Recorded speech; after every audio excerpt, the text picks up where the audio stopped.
오늘 우리 함께 읽은 요한복음 6장 1절에서 14절 말씀을 통해서 기적의 시작이라는 제목으로 함께 은혜를 나누기를 원합니다. 5월은 가정의 달로 지키는, 기억하는 소중한 달입니다. 부모님과 자녀, 그리고 가정과 교회를 돌아보며 감사의 마음을 되새기기에 참 좋은 그런 한 달이라고, 좋은 시간이라고 여겨집니다. 그래서 감사라는 주제를 가지고 하나님의 말씀을 함께 나누고 싶습니다. 성경에서 감사라는 단어가 많이 등장합니다. 횟수로 몇 번 등장하는 줄 아십니까? 아십니까? 그것도 모르시고 성경을 읽으십니까? 저도 잘 모릅니다. 저도 감사라는 단어를 가지고 성경을 읽어본 적이 없어서 몇 번 나오는지 잘 모르지만 제가 찾아보니까요. 의견이 조금 분분하더라고요. 196회 나온다고 하는 사람이 있고요. 176회 나온다고 하는 사람이 있습니다. 그만큼 많이 나옵니다. 감사가. 구약에 100회 이상이 나오고요. 그리고 신약에 한 60회 이상이 감사라는 단어가 등장하고 있습니다. 이렇게 빈도가 많다는 것은 감사가 성경 전체에서 매우 중요한 단어임을 우리가 확인할 수가 있습니다. 그런데 구약에서 감사라는 단어가 어디에 많이 나올까요? 어디요? 시편에 많이 나옵니다. 그리고 신약에는 감사라는 단어가 어디에 많이 나올까요? 바울 서신에 많이 나옵니다.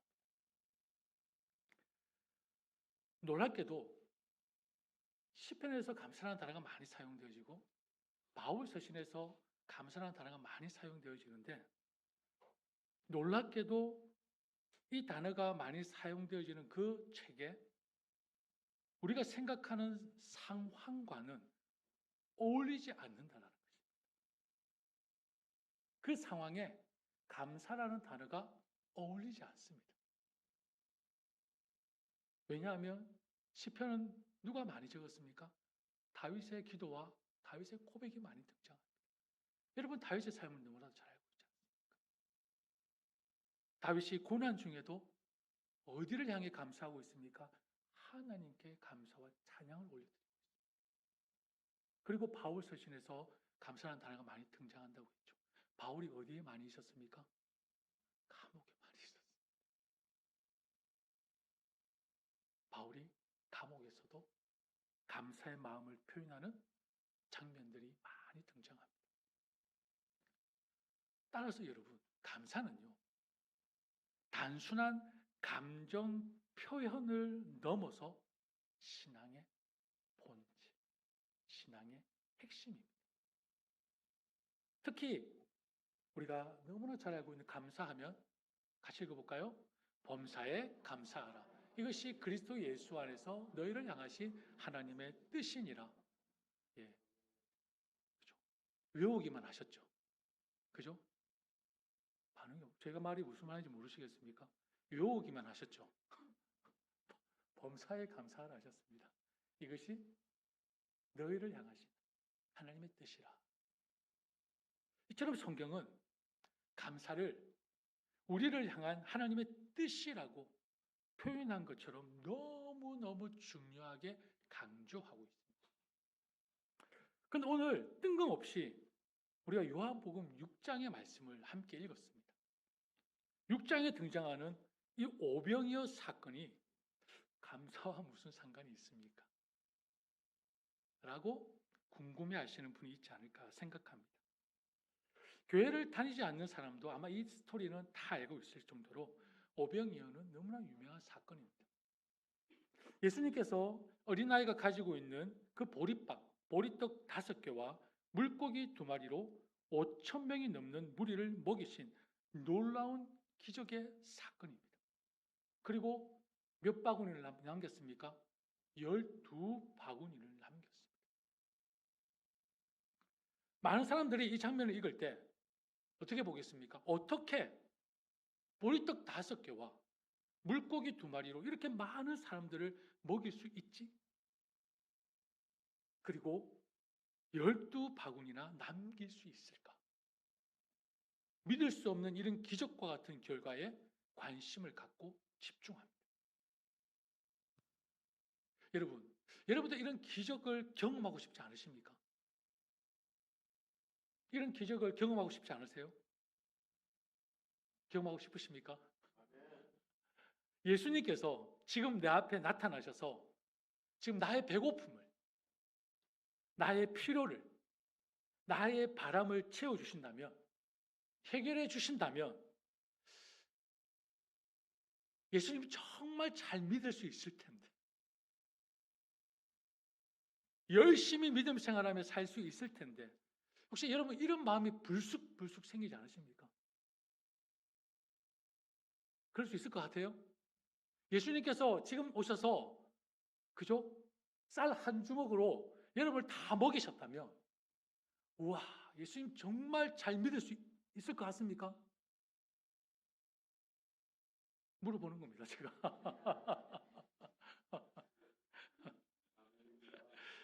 네, 여러분, 말씀을 읽었죠? 실제로 이런 기적을 보이시고 수많은 무리들이 예수님을 왕처럼 생각하고 따랐습니다. 그런데 문제는 그 다음입니다. 이런 무리를 향해 예수님이 말씀하셨습니다. 너무 길어서 같이 못 읽었지만 26절 말씀을 같이 읽겠습니다. 시작. 예수께서 말씀하셨다. 내가 진정으로 여러분들에게 말하겠습니다. 여러분들이 나를 찾는 것은 여러분들이 기적의 표징을 보았기 때문이 아니라 내가 여러분들을 배불리 먹어 주었기 때문입니다. 예수님께서 말씀하십니다. 예수님은 사람들이 기적을 베푸는 자, 바로 예수님, 기적을 베푸는 사람, 그리고 기적의 목적에 관심이 있었던 것이 아니라 기적 그 자체 때문에 자신을 따르는 것을 아셨습니다. 그것은 참된 믿음이 아님을 분명하게 지적하고 있습니다. 그러면서 예수님께서 말씀하십니다. 요한복음 6장 35절 같이 읽습니다. 예수께서 말씀하셨다. 내가 곧 생명의 빵입니다. 내게 오는 사람은 결코 굶주리지 않을 것이고 나를 믿는 사람은 결코 목마르지 않을 것입니다. 아멘. 그리고 하나 더 읽어볼까요? 예수께서 그들에게 말씀하셨다. 내가 진정으로 당신들에게 밝히 말하겠소. 당신들이 인자의 살을 먹지 않고 또 그의 피를 마시지 않으면 당신들 안에 생명이 없소. 아멘. 이렇게 말씀하신 후에 사람들은 어떤 반응을 보였을까요? 저는 사실 이게 좀 소름이 끼쳤습니다.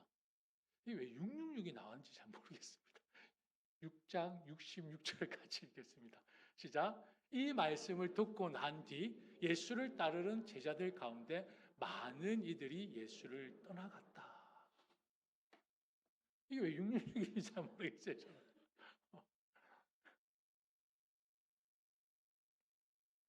자, 그럼 주님께서요. 제자들에게, 12제자들에게 이와 같이 묻습니다. 같이 읽어볼까? 12제자들에게 67 말씀을 제가 못 적었네요. 67절 말씀 그 다음 절입니다. 그 다음 절에요. 예수께서 12제자에게 물으셨다.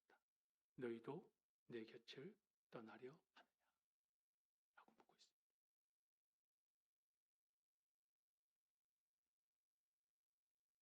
예수님이 저와 여러분에게도 똑같이 물으실 거라고 저는 생각합니다. 내가 너희를 배불리 먹여주지 않으면, 너의 필요를 채워주지 않으면, 너의 바람을 들어주지 않으면 너희도 내 곁을 떠나려 하느냐? 여러분 뭐라고 대답하시겠습니까? 요한복음 6장 한 장에 다 있는 내용입니다.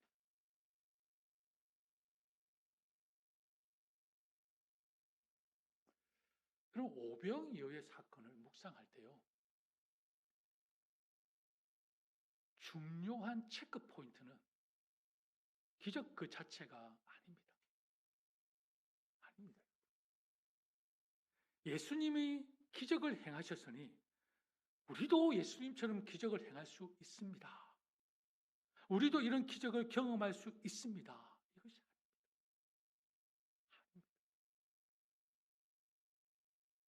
더 중요한 체크 포인트는요. 기적을 행하시는 분이 누구신가요? 그리고요. 예수님께서 왜 이와 같은 기적을 보이셨는가? 이 질문에 초점을 맞추셔야 돼요. 그렇지 않으면 이 말씀 본질을 놓쳐버립니다. 본질을 놓쳐버립니다. 여러분 오병이어 사건의 첫 번째 포인트는요. 금방 35절 말씀에 같이 읽었듯이 예수님이 생명의 떡, 예수님이 생명의 빵이라는 것입니다. 그것을 보여주기 위한 기적이라는 것입니다. 곧 예수 그리스도가 생명의 근원이 되신다는 것입니다. 기적 그 자체가 중요한 것이 아니라 오병이어로 굶주림에 있는 수많은 사람들을 배불리 먹이신 누구? 예수 그리스도. 바로 그분이 곧 생명의 떡이심을, 생명의 빵이심을 알리기 위한 표징이라는 것입니다. 표적이라는 것입니다. 그리고 또 한 가지 우리가 살펴보고자 하는 또 다른 중요 체크 포인트가 있습니다. 그것이 바로 오늘 함께 나눌 본론입니다. 이 본문에서 주의 깊게 보고자 하는 또 다른 하나는 기적과 같은 이 사건이 아니라 기적의 그 시작점이 어디인지를 살펴보기를 원합니다. 예수님께서 기적을 베푸시기 전에 하신 행동이 있습니다. 단 하나의 행동이었습니다. 11절 말씀을 같이 읽어볼까요? 예수께서 떡을 가져 축사하신 후에 앉아있는 자들에게 나눠주시고 물고기도 그렇게 그들의 원대로 주시니라. 제가 빨간색을 한 것은 이유가 있겠죠. 예수님께 떡을 가져 어떻게 하시느냐? 축사하시는. 예수님께서 떡을 들어 감사 기도를 드리신 다음에 앉아있는 사람들에게 각자 원하는 만큼씩 나누어 주셨고 물고기도 역시 그와 같이 하셨다는 것입니다. 여러분 잘 보십시오. 예수님은 떡이 많아진 후에 감사한 것이 아닙니다. 떡이 여전히 적고 부족할 때 먼저 뭘 하셨습니까? 감사하셨습니다. 먼저 감사하셨습니다. 이것은 단순한 식사 전 기도가 아닙니다. 여러분 식사 기도할 때에 밥 차려놓고 감사합니다 하죠. 원래 진짜 식사 기도는요. 차리기 전에 기도하는 것이 진짜 감사 기도.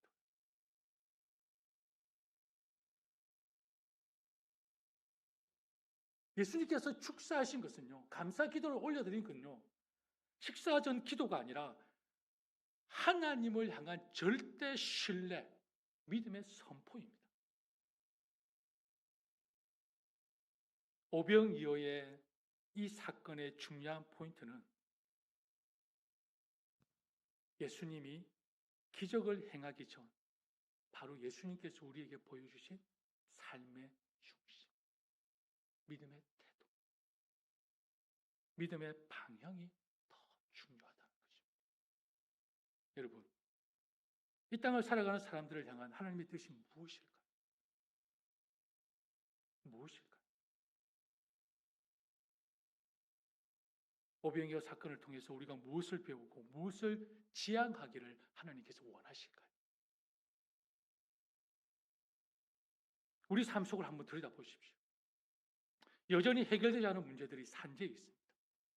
아직도 채워지지 않은 필요와 요구가 넘쳐납니다. 아직도 오지 않은 응답 앞에서 우리는 감사하기보다는 염려와 걱정을 하고 있습니다. 아직도 믿기보다는 내 머리로 계산기를 두드립니다. 오늘 7절 말씀에 빌립이 대답하되 각 사람으로 조금씩 받게 할지라도 200데나리온의 떡이 부족하리. 이게 우리의 모습입니다. 그러나 예수님은 예수님은 믿음으로 감사하셨고 그 감사가요 기적의 문을 여는 열쇠, 시작이 되게 하셨습니다. 예수님은 오병이어 기적만 아니라 나사로를 살리시기 전에도 하나님께 어떻게 하셨을까요? 감사하셨습니다. 한번 찾아볼까요? 요한복음 11장 41절에서 43절입니다. 같이 볼까요? 돌을 옮겨 놓으니 예수께서 눈을 들어 우리로 보시고 이르시되 아버지여 내 말을 들으신 것을 감사하나이다. 항상 내 말을 들으시는 줄을 내가 알았나이다. 그러나 이 말씀 하옵는 것은 둘러선 무리를 위함이니 곧 아버지께서 나를 보내신 것을 그들로 믿게 하려 함이니이다. 이 말씀을 하시고 큰 소리로 나사로야 나오라 부르시니. 아멘. 기적을 위한 주문이 아닙니다. 나사로야 나오라. 기적을 위한 주문이 아닙니다. 예수님의 감사는요. 늘 하나님과 연결되어 있는 삶. 하나님의 공급하심을 미리 신뢰하는 삶. 바로 삶 그 자체였습니다. 예수님의 감사.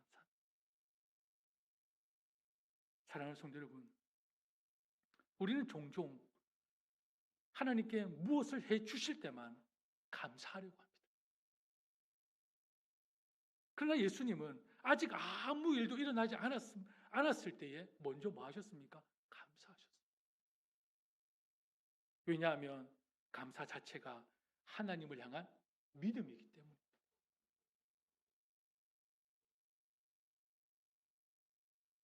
감사는 결과가 있어서 반응하는 것이 아닙니다. 믿음이 있어서 드리는 내 마음의 어디입니까? 시선이며 내 마음의 방향입니다. 믿음이 있어서 드립니다. 하나님을 신뢰하는 사람은 응답 전에 이미 감사하는 사람입니다.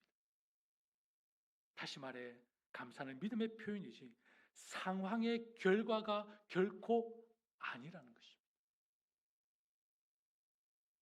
이 땅에서 하나님의 자녀로 산다 함은, 이 땅에서 진정한 그리스도인의 삶이라 함은 기적보다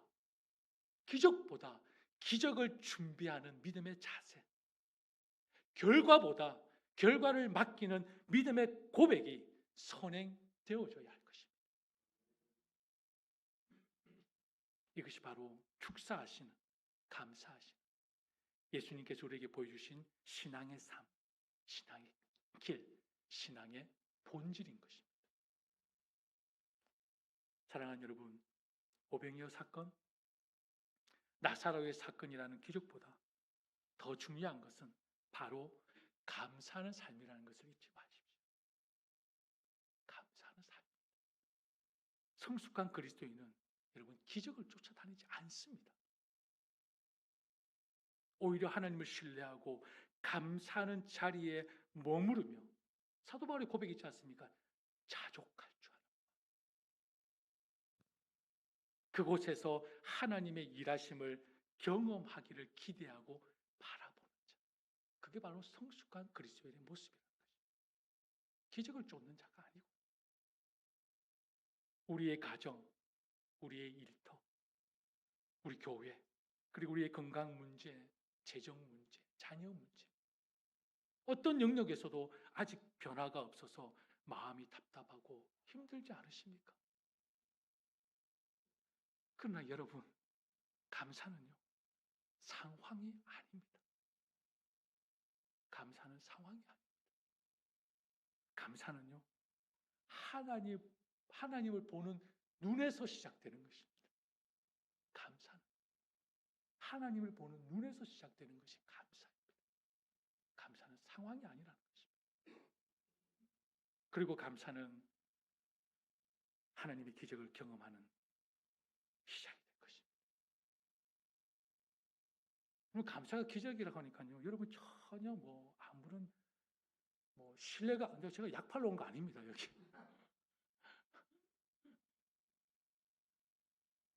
여러분, 기적을 행하게 해드릴까요? 여러분, 기적을 행하고 싶습니까? 현수만 기적이 일어나게 하던데요. 여러분, 우리도 기적을 행할 수 있습니다. 왜 못합니까? 우리도 기적을 행할 수 있습니다. 기적을 행할 수 있는 엄청난 권세를 우리에게 하나님이 주셨습니다. 안 믿어지십니까? 그것이 무엇입니까?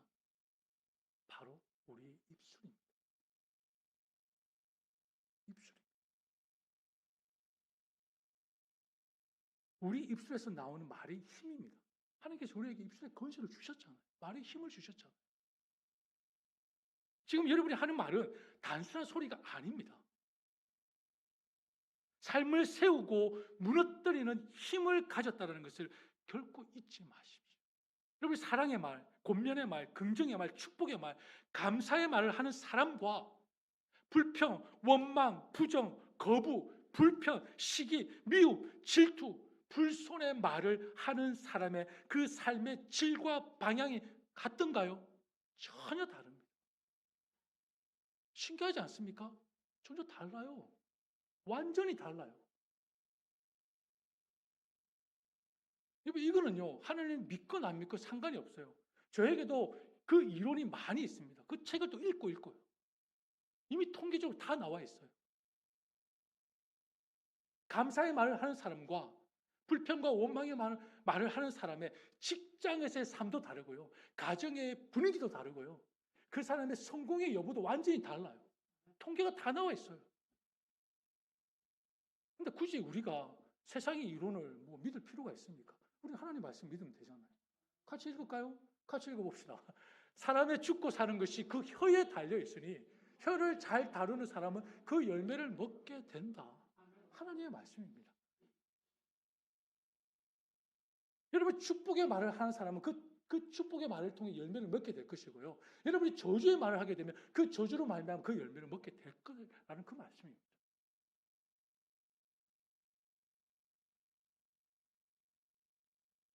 말은 생명과 죽음에 힘이 있다는 하나님의 말씀을 기억하십시오. 우리는 감사를 말하는 삶을 선택할 때 하나님께서 그 감사의 말 위에 역사하시는 기적을 경험하게 될 것입니다. 감사의 삶은 곧 여러분 믿음에서 나오는 것입니다. 말에 힘이 있다고 믿는다면 우리는 오늘도 감사의 말을 선포해야 합니다. 이것이 바로 기적을 경험하게 하는 감사의 삶입니다. 사랑하는 여러분, 오늘 본문을 통해 우리는 깨닫습니다. 기적의 시작은 어디였다고요? 감사였습니다. 예수님도 기적을 행하시기 전에 먼저 감사하는 모습을 보여주셨습니다. 그분은 우리에게 기적을 행하시는 모습만 보여주신 것이 아니라 하나님 앞에서 어떤 마음으로 살아야 하는지 그 믿음의 태도를 먼저 우리에게 보여주셨어요. 근데 우리는 그것을 놓쳐버렸습니다. 오병이어라는 기적에만 관심과 집중이 있어서 와 주여 우리에게 기적을 베풀어 주시옵소서. 아니요. 우리가 먼저 보아야 할 것은 예수님께서 하나님 앞에서 어떻게 사신자를 먼저 보셔야 돼요. 그게 중요하죠. 감사하는 삶입니다. 그럼 우리도 예수님을 따르는 제자처럼 예수님처럼 살도록 부름받은 하나님의 자녀들임을 믿습니다. 그래서 우리도 기적을 기대하고 쫓기 전에 먼저 뭐 해야 할까요? 하나님께 감사하는 삶을 살아야 할 것입니다. 우리의 작은 삶 속에서도 아직 응답되지 않은 기도 속에서도 이미 주신 것을 기억하며 감사해 보십시오. 이미 주신 것들이 얼마나 많습니까? 없습니까? 차고 넘칩니다. 이 눈이 가려워져 마음이 가려워져 보지 못하는 것뿐이지 차고 넘칩니다. 그것을 찾아 감사해 보기 시작하십시오. 그 감사가요 기적의 씨앗이 될 것입니다. 그 감사. 사랑하는 여러분, 다시 한번 묻습니다. 여러분 영혼에 기적이 일어나기를 원하십니까? 그리고 내 가정, 내 남편, 내 아내, 내 자녀들, 내 부모님에게 기적이 일어나기를 원하십니까? 우리 공동체, 그레이스 뉴욕 교회 위에 기적이 일어나기를 원하십니까? 그렇다면 이제 좀 크게 나와야 되지 않습니까? 감사하십시오. 감사하십시오. 여러분의 삶에 기적이 일어날 것입니다. 진심으로 감사하는 사람의 삶의 모습을 혹시 여러분 주변에 보신 적이 있으십니까? 정말 삶이 감사로 채워지는 삶을 한번 보십시오. 기적이 많습니다. 은혜가 넘쳐납니다. 그 감사가요, 또 다른 감사를 낳는 기적을 여러분 확인하지 않으셨습니까? 왜 그런 줄 아십니까? 기적이 감사를 가져오는 게 아니라 감사가 기적을 일으키는 것입니다. 여러분에게 간절한 마음으로 권면합니다. 여러분, 성령의 열매에 감사라는 단어가 있던가요? 신기하지 않아요? 사랑도 있고 화평도 있고 온유도 있는데 왜 성령의 열매에 감사라는 단어가 없죠? 뭘까요? 뭘까요? 축제입니다. 여러분이 한번 찾아보십시오.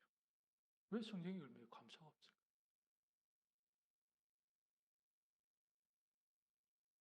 오늘 말씀을 기억하면서 왜 성령의 열매에 감사가 없는지 한번 고민해 보시기를 바랍니다. 간절한 마음으로 권면합니다. 예수님처럼 감사하십시오.